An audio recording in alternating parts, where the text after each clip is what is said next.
I'm Nick Knudsen, joined by Will Miles. Welcome to Stand Up and Holler on tonight's episode. Will Miles takes a look at Graham Mertz and some downfield passing stats that we'll go over. We'll talk about the additions that Will Harris has brought into the secondary. It's been a big month. We saw Asa Turner commit from Washington. A lot of experience coming over with some of these recent additions in the secondary. Special teams coach hired ish will. It's hired. He's coming in on field. We'll talk about that in 6 bits. Orange and blue date is set for the spring game as well. We're back to Saturdays this year. We'll talk about that more when we get there for $1. Will, how's it going, man? It's going pretty well, going pretty well. So a couple weeks ago, we put out a call for people to advertise with our 2024 Preseason Magazine. It's going to be 70 pages or approximately 70 pages of Florida Gator content. We think it's a differentiated product, and we've had a lot of people reach out to us. So, we talked a couple weeks ago about our vision is to eventually take this to where it's not just a Florida magazine, to where we put out a Florida magazine, but then there's a Georgia magazine and a Clemson magazine, and really expand it as much as we can to everybody in the Power Five. So it's heartening to see people contact us and have them contact us about that. But certainly we're still always looking. And if people are interested, reach out to me, will@readandreaction.com, or on X. You can find me at Will Miles SEC. Reach out to me either way. Would be happy to engage and talk about how Read and Reaction hopefully can advertise with your business, get your message moving forward, but also get out on the ground floor of these things because we're planning on doing some distribution this year. The thought process is we want to get the magazine in 1,000 stores within 150 miles of Gainesville. We've been interfacing with some distributors about doing that. So Walmart, Walgreens, CVS, Publix, those sorts of things are the targets.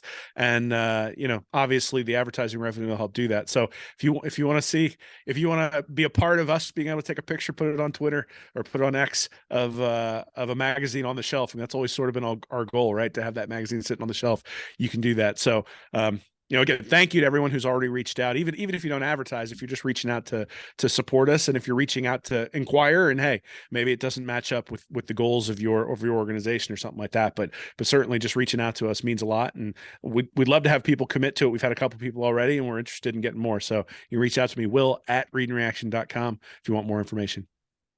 Yeah, we really appreciate everybody who's reached out so far. And hey, this is a big goal. This is a big goal. It's a big push, and we're gonna find a way to make it happen. Hopefully, you can be a part of it too. So again, just reach out to will@readandreaction.com if you have any questions or want to start any conversations. We'd really appreciate it. All right, let's dive in to your next article, Will. We're taking a look at the quarterback position here in Gainesville. Graham Mertz. I feel like a lot of the topics we're going to talk about this offseason, the quarterback position, are looking ahead to DJ Lagway, but Graham Mertz coming back for another season. And there's a lot of positives to take away. I think objectively, you could sit there and say that Billy Napier got the best out of Graham Mertz that we've seen at the college level to this point. And there's a lot of positives to take away, but you did a deep dive on some statistics, and you want to walk through the really a full picture here.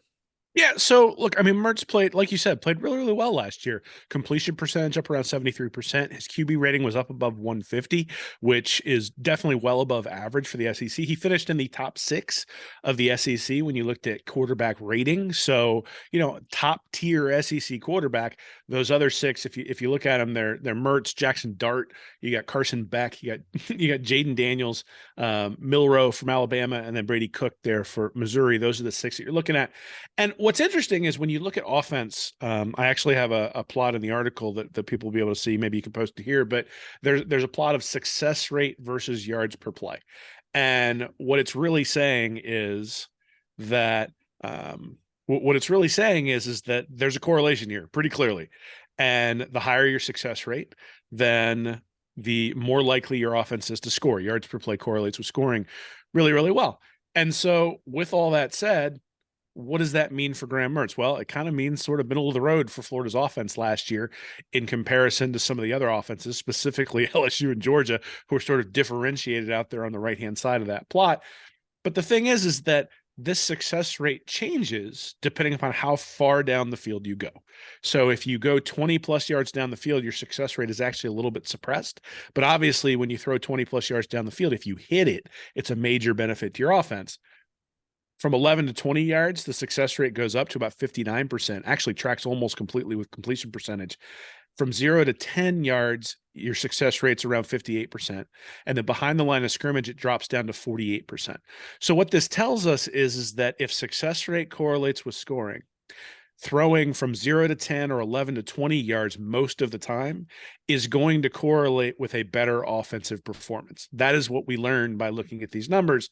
And what you find when you look at Graham Mertz is that his distribution of throws was suboptimal for this. He threw 31% below the line of scrimmage, 38% 0 to 10 yards, and then he only threw 11% of his throws 20 plus yards down the field.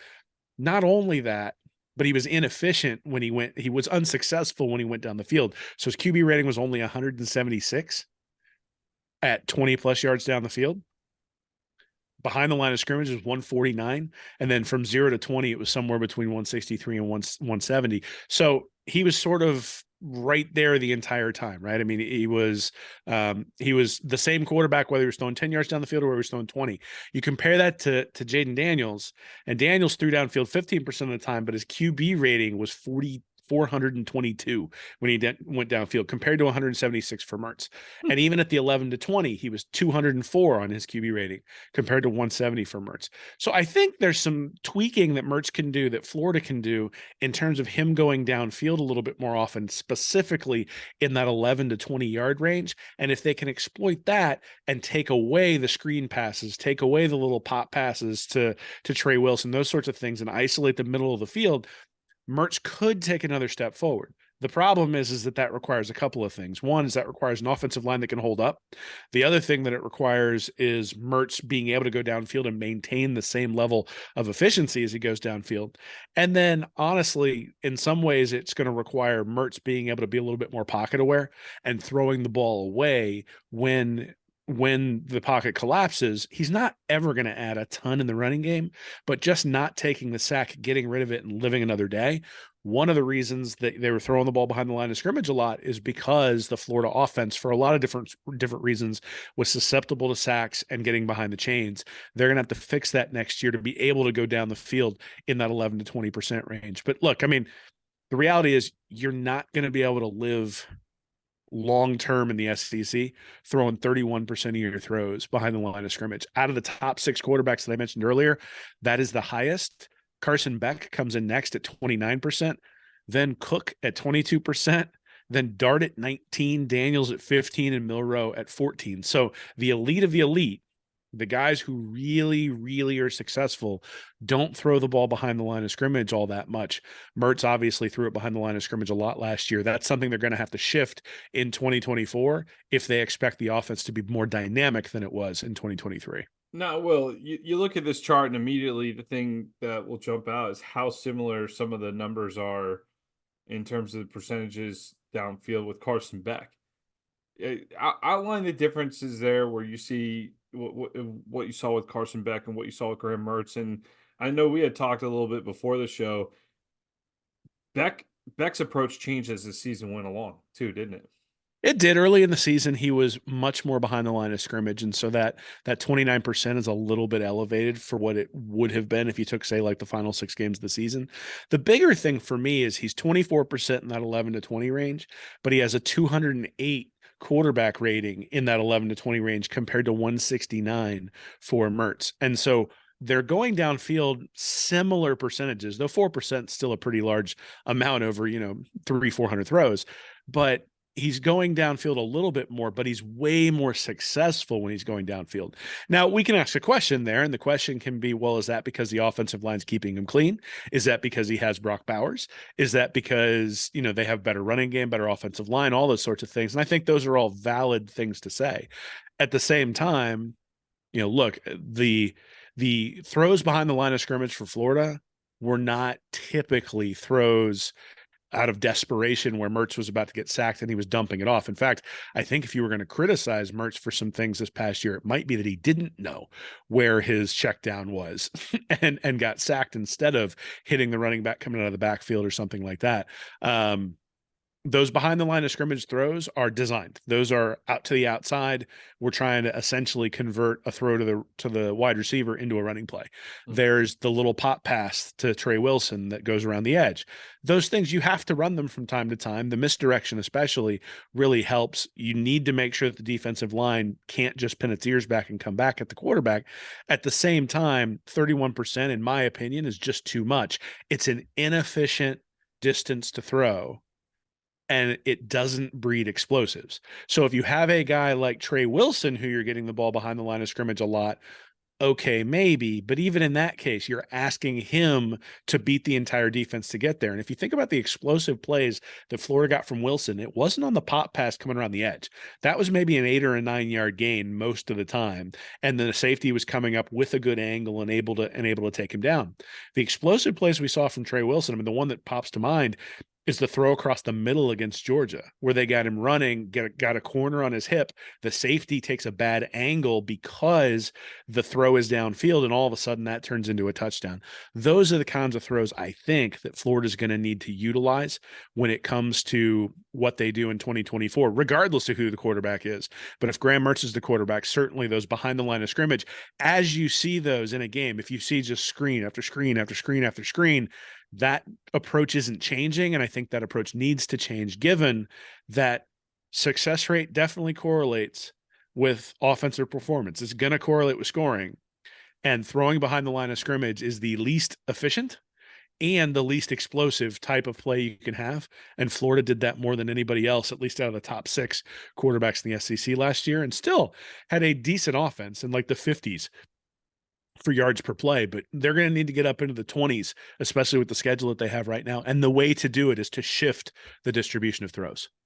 So if you're looking at a model between these 5 quarterbacks here, I know Beck is remarkably similar percentage-wise in air yards to Mertz. I'm looking at he's not. I don't think Mertz is going to be, too much in the Daniels camp. But I'm looking more like at a Milrow maybe likes the deep ball a little better. So like a Cook Dart type of distribution, where it's not a major shift, right? If you add it all up, but it's definitely a little heavier in that middle section there on the Yeah. start. So, I mean, the difference between Dart and Mertz is that Mertz throws 31% behind the line of scrimmage. Dart's at 19. Yeah. Dart throws 32% in that 11 to 20 yard Right. range, and There's Mertz your throws shift. 20%. Right. That's the shift. If Mm. Florida can shift that from behind the line of scrimmage to that 11 to 20 yard range, that middle of the field, over the middle, honestly, right where the tight ends are going to catch the ball. If Florida can really isolate that and make that shift, and again, I don't know that you need to shift it 12 percentage points. That's a lot, but you need to start somewhere. You need to bring that down behind the line of scrimmage. You need to bring that down from 31 to say like 25, 24. And that distribution means, and look, I mean, I'd have no problem with them taking more downfield shots either, because downfield shots, even if they're inefficient once, you throw it downfield, it gets intercepted. You throw it downfield, it's a long incompletion. Now you're at 2nd and 10. Coaches tend to hate that stuff, right? And Florida fans especially kind of got tired of a missed throw on 1st down and then a running play that went for a yard and a half on 2nd down, and you're sitting there at 3rd and 8. But if you don't take the deep shots, you never get the reward. And if you think about it, Florida's offense is really weird. 2 years ago with Anthony Richardson, the Florida was explosive play after explosive play after explosive play, and not very successful. Like if you looked at their success rate, it would have portended a offense that was worse than than Florida's actually was. This year, they were right in line with where their success rate is. They just weren't very explosive at all. And if you're relying on your running backs to break explosive plays, that's just not going to be an offense that's going to compete against the big boys. And let's be honest, the 2024 schedule is the big boys. There really isn't a break on that schedule. You're not going to be able to go out and have a game, like they did against Charlotte last year, where they kind of sleptwalked through it, didn't have any explosives, and the game was never in doubt. But at the same time, it wasn't like an impressive performance for Florida. I think that's something that they really need to take into account when you self-scout, when you go and look at how can we get better. there's a simple way for Florida to get better just from a play calling perspective by changing the distribution to increase the efficiency of plays. So, Mhm. we watched the Lions this past weekend go for it on fourth down, and all the analytic naysayers came out after that. I mean, not a surprise when those sorts of things miss, but analytics are just a tool to help you make decisions. So when I look at this distribution, I go, hey, this tells me something about Florida's distribution and how it's non-optimized. And so, hey, let's optimize that as best we can. And that doesn't mean you never throw behind the line of scrimmage, because if you never throw behind the line of scrimmage, then the defense doesn't have to guard back there. But you do need to have an acknowledgement that those throws give you the least return most of the time. And so if you're going to throw behind the line of scrimmage, make sure there's a purpose to it, and make sure it's setting up a shot later on down the field, or make sure it's setting up getting a linebacker to come up and you can sneak somebody in behind him in that 11 to 20 yard range. You're using those throws behind the line of scrimmage to set up something else. If you're not going to do it that way, then it's really just a wasted down, and you're doing something that's inefficient overall. So when you looked at the air yards as well, you also took a look at the QB rating here and how each quarterback actually fared downfield. Yeah, I mean, so what you see is for these guys, every single quarterback except for Mertz has a QB rating up over 200 in one area, and it's either in the 11 to 20 yard range or it's in the 20 plus yard range. For Jaden Daniels, he's actually over 200 in both the 11 to 20 and the 20 plus range. The only quarterback who doesn't have an area of the field where he excels is Graham Mertz. 176 at 20 plus yards, 170 essentially at 11 to 20. That's the problem, right? Is that if you're gonna take very few shots downfield and you're not successful with it, well, then you got to come back to that 11 to 20 yard range and be successful there. And he wasn't. So then you got to come back to the 0 to 10 yard range. Okay, kind of average there. Then you come back to the behind line of scrimmage. All right, like that's not fantastic either. And overall, the QB rating is 155, 160, which isn't terrible, but it's not explosive. It's not putting up points.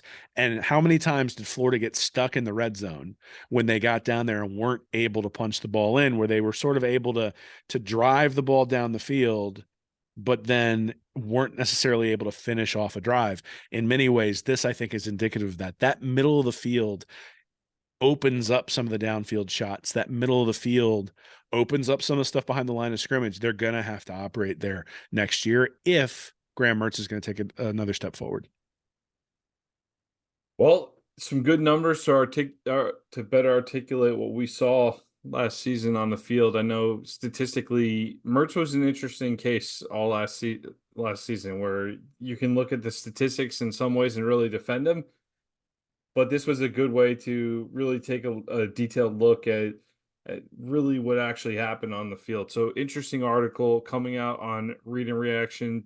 Please go to the website on the blog and take a look at it from Will Miles here in the coming days.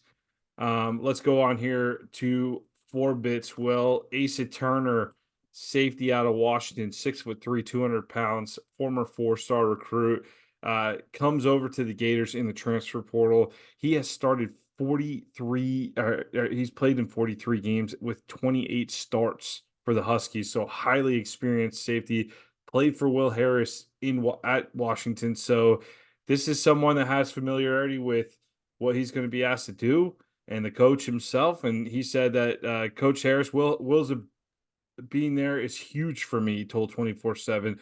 I've known him for years. He recruited me and coached me, so I know exactly what I'm getting into. So this is a situation, Will, where he's coming into a room that's still relatively young. We saw a lot of youth get playing time last season, but several of those guys are now gone as well. He saw some of the more experienced guys, Kimber and Hill, are out, but Miguel Mitchell got a ton of playing time. Not going to be there, playing at Arkansas next fall. Kamari Wilson, didn't see him as much, but still a young guy in that room last year, Arizona State. And then Jadarius Perkins is another defensive back, obviously more experienced. He'll be playing at Toledo next year. So you have five defensive backs leaving the room. So there was a big need for their replacement here. We'll get into some of the other guys that Harris has brought aboard. Been a pretty strong showing from him so far on the recruiting trail, but Asa Turner is the latest that we've seen. Yeah, so I mean, the addition of Turner is really big for a lot of different reasons. The first one is what you mentioned, sort of the guys who are already in the room. Jordan Castell, as a true freshman, played pretty well, played 660 snaps. His rating for Pro Football Focus was 75.7, so actually above average for Castell. Obviously, some tackling issues, specifically with some throws across the middle that turned into catastrophic plays. You expect those things to get cleaned up. The Mhm. interesting thing I thought is when I looked at Pro Football Focus, Castell was actually the 17th best defensive player by Pro Football Focus who were true freshmen last year. So if you looked at the draft class, Castell was the 17th best defensive player, but he was like 473rd, somewhere around there overall in terms of defensive players in the country. And what that tells you is that when you rely on youth, you're going to struggle. Again, Castell didn't play poorly, but the fact that Florida needed Castell to be elite is the thing that became a problem. You end up with Miguel Mitchell as the counter to Castell, 385 snaps. His Pro Football Focus rating was 55.7. And again, average is usually somewhere around 68 or 69 for each of these positions. So well below average for Miguel Mitchell. RJ Moten was at 47.2 and 95 snaps. Bryce Thornton came on towards the end of the year, but he was at 58.9 and 319 snaps. So the safety position had three below average guys who got the most snaps at the position, and then one guy who was slightly above average. Not a surprise. The safety position overall for Florida was a mess. So you bring in Turner from Washington, 243 snaps last year, 72.4 rating for Pro Football Focus. And then DJ Douglas, the other safety from Tulane, 652 snaps last year, 70.7. So those two safeties in conjunction with Jordan Castell, I think means that the floor for Florida safeties is probably average play. But even that means a lot of the explosives that Florida gave up last year go away if the safeties are playing solid, not even excellent, if the safeties are just playing solid. And obviously, explosives last year in Austin Armstrong's first year and the 2 years that he was at Southern Mississippi have been an issue. They brought in Ron Roberts now, obviously, to help out. And you figure that with Douglas and Turner, in addition to Castell, the safety room should be much improved. And hopefully, the number of explosive Florida gives up goes way down.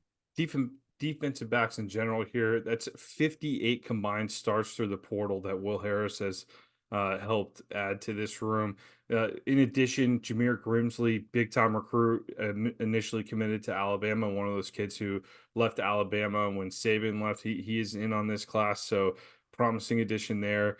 Gregory Smith, Harris added late, and that was added to the existing class. You had Davis and Foster already in the fold before Harris, but completely different room coming into the 2024 season, Will. Yeah, I mean, so if you look, there's an article that went up to Read and Reaction this week that had some spider charts that sort of showed where Florida was deficient on defense. It was linebacker, it was safety, and it was corner. And if you look at the addition of Triquez Bridges, Asa Turner, DJ Douglas, and Grayson Howard, they've at least addressed each of those positions. Now, obviously, Pup Howard's going to have to play better than he did last year at South Carolina. But again, like I mentioned, true freshmen tend to be lower on the scale, and we see that all the time, right? Is that there's a reason there's an all SEC freshman team, and that's not the all SEC team. Most freshmen don't make that all SEC team. They take that leap in the second year, the third year. So hopefully Howard is going to be able to take that sort of leap forward. Obviously Shamar James hopefully is going to be healthy, and you can start to see a linebacker room that, look, Scooby Williams, I wanted him to do well, but you look at the Pro Football Focus numbers, they're just awful. I mean, I think he's like 44.1, 42.1. And again, average is like 68, 69 at the linebacker position. So well below average. And he played a boatload of snaps. So replacing that guy with someone who's solid will go a long way towards eliminating the big plays that we saw last year. So hopefully Howard can contribute to that. Obviously Howard's the young guy. I think what you'll probably see either in the next couple of weeks or after spring is Florida's going to target some experienced linebackers to bring in there as well. Similarly to Douglas, Turner, Bridges, Slackman, those guys that they've added who have real experience and can hopefully step right in. And even if they're not like top 20 players in the country, if they're top 200, Florida's defense has improved significantly. Yeah, certainly seeing a more experience overall being added. I feel like in this cycle than we did last year. Let's go on to special teams. Well, there was a coach that was hired. I was thrilled for this announcement. Florida's hiring Joe Houston to coach the special teams, but then they announced that he's going to be a senior analyst. He's not necessarily going to be on the field during the games where I don't even care about him coaching the special teams during the games. Will, can he just at least be like the special teams counter? Can we get that like 1 through 11 guy on this on there? So as long as that's being handled and we are at least rolling out with enough bodies for special teams play, that would be a significant improvement. But guy seems to have a good track record, comes over from New England, worked with Alabama a little bit as well, a former kicker at USC back in the day. He's coaching the college level for a while too. He's at Iowa State as a special teams coordinator at one point, and seems to have a good track record. It says he had all Big 12 kickers in 2016 and 2017. So this is a guy that seems promising coming down from the pro level. Don't know if he's going to be a long time guy here in Gainesville, but certainly a position of need and certainly a room where you'd like to have some fresh blood coming into the next season. Yeah, look, I think obviously Houston wasn't in charge of special teams there at New England. He was an assistant to Joe Judge in Mm-hmm. New England. This will be the first time he's actually responsible for it. Special teams haven't been fantastic in New England the last couple of years, so that is something to take into consideration. I mean, look, it's not like they've been terrible, but they haven't been great. But Florida obviously needs help at this place. This is at this position. This is a place where the Gators have struggled over the last 2 years, not just with execution in the kicking game, but with operations, right? And so the operations of having 11 guys on the field, the operations of having 2 number 3s, the operations of the leaping penalty, I think it was against Kentucky, those sorts of things just can't happen over and over and over and over and over again. And now we know who's responsible, right? So Couch was the game changer coordinator, but Billy Napier sort of owned the special teams. And hey, it's a group effort and all that sort of stuff. At this point, there's somebody who's definitively responsible. And I think that makes a difference. When you've got someone to hold accountable, you can actually hold them accountable when things aren't going well. When everyone is accountable for something, well, now, there's a bunch of Spider-Man meme pointing at each other, and that won't happen anymore. So I think bringing on Houston's a big deal for that. And obviously, this is somebody that Bill Belichick and Nick Saban both thought highly enough that they wanted them on their staffs. And whenever that happens, at least at an assistant coaching level, you feel good about it. Obviously, when it's a Saban assistant becoming a head coach, maybe we need to sort of second thoughts from time to time. But an assistant coach who have those guys' stamp of approval, I think, is somebody that is a welcome addition to Florida staff. Why do you believe that this is not an on-field role? I mean, I think if you look at a lot of different college football programs, the special teams coordinator is not an on-field role. I think I agree with Napier that this can be taught off the field, that you can teach what guys need to do on special teams without having somebody there. Honestly, Napier or someone Napier has delegated it to needs to be making the decisions of, are we punting? Are we kicking a field goal? Are we going for it on 4th? All those sorts of things, right? But the thing that's missing is, does the backup know that he's supposed to be in there when somebody gets hurt? Does the defensive back know to change his jersey when he goes in there? Don't you Is feel like everyone a coach would be good for that? Isn't that well, something see, a yes, I coach could do do, but pretty well? I Why do also they need think any that coaches? here would be my point is that you expect the offensive players to know the play calls. And you expect, like, say, the offensive lineman, if the left tackle sprains an ankle and you have to rearrange the offensive line, you still expect the backup offensive lineman and all the other guys who've been rearranged to be able to execute their assignments because they've been coached throughout the week. If you have to pull them aside and tell them what their assignment is on game day, that's a problem. And so if you're running a punt return in practice and you have 2 number 3s on the field, like, Joe Houston has to see that, and they have to avoid that, and they have to explain that to their players. And if the players can't execute it on the field, then you need to find players who can, or you need to force one of the players to change his number, whatever the case might be. But my point would be is that penalty came on Wednesday. That penalty didn't come on Saturday. That penalty came because they were either allowed to run it without doing the operations of actually changing the jerseys, or they just forgot and didn't do that anyway, and it was an oversight. And obviously, if that's an oversight, again, I think my problem with special teams was never that they like physical errors. I'm actually okay with. The thing that bothered me was it all seemed like mental errors. It's like how do your special teams not know that there are supposed to be 11 guys on the field? which Like is you which should is always know that's your assignment. You should always have guys out for kick blocks, for PATs, for all that stuff. You should know your assignment. You should go out there. That's coaching on Thursday. If I got to walk over and tell you, hey, you need to be on the field on Saturday, well, we got bigger problems than are you going to be able to execute once you get out there? which is exactly why this feels like it should be an on-field position, and not just an analyst role. So they've been doing the analyst thing for some time now.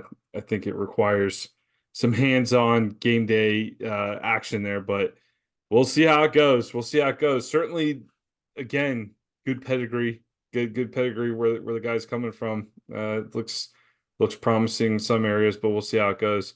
Uh, October, April. I'm ready to get to October. Well, we're ready to get to football season, but first we got to go through spring ball here. April 13th, Saturday, April 13th, the orange and blue game will be played on a Saturday afternoon in the Swamp at 1 p.m. on April 13th. It's free for admission. The game's presented by Florida Victorious. Just throwing the NIL out there, little sponsorship shout out there. So it's been on Thursday nights the last couple of years. I think that's been good for TV, not necessarily good for the fans to get to on a Thursday night.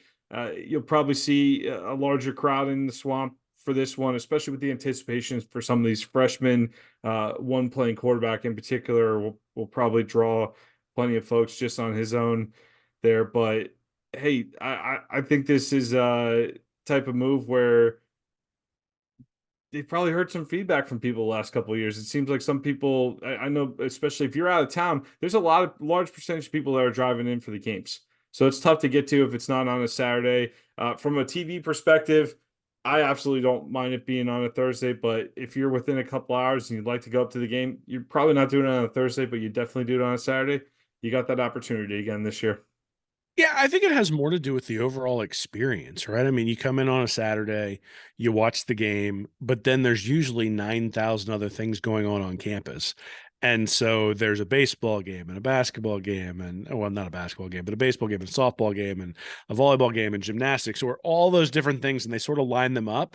And if you're a sports fan and you're a Florida fan, you can go in on a weekend, at least, 3 or 4 years ago, you could go in and you could do everything that was associated with the school. And let's be honest, most of the people who are coming for the spring game are people who went to Florida, people who love that campus, who have memories, those sorts of things. If you're popping in on a Friday or on a Thursday night and then you leave after the game and you go home, you miss sort of the experience of the homecoming aspect of of the Saturday spring game. So look, I always love the Saturday one. That's the one I've taken my kids to when I've gone in the past.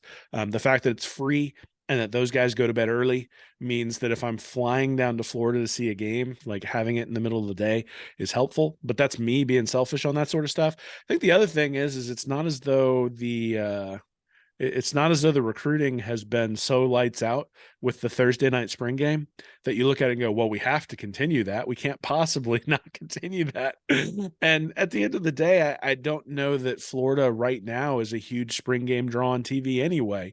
And so you do what you need to do in order to get the recruits there on campus, in order to get the fans in the seats, in order to start to build hope for what's coming. And obviously you mentioned the quarterback we're all going to be looking at for that spring game, coming out with a weekend where you feel really good about things, finishing it off with hopefully a baseball win that weekend too, having all that stuff sort of go on, I think makes a difference. It does. And it's sort of like, when I went to Virginia Tech, we always had a bunch of Thursday night games, and the Thursday night games in Blacksburg became a big part of that program and what they were trying to build.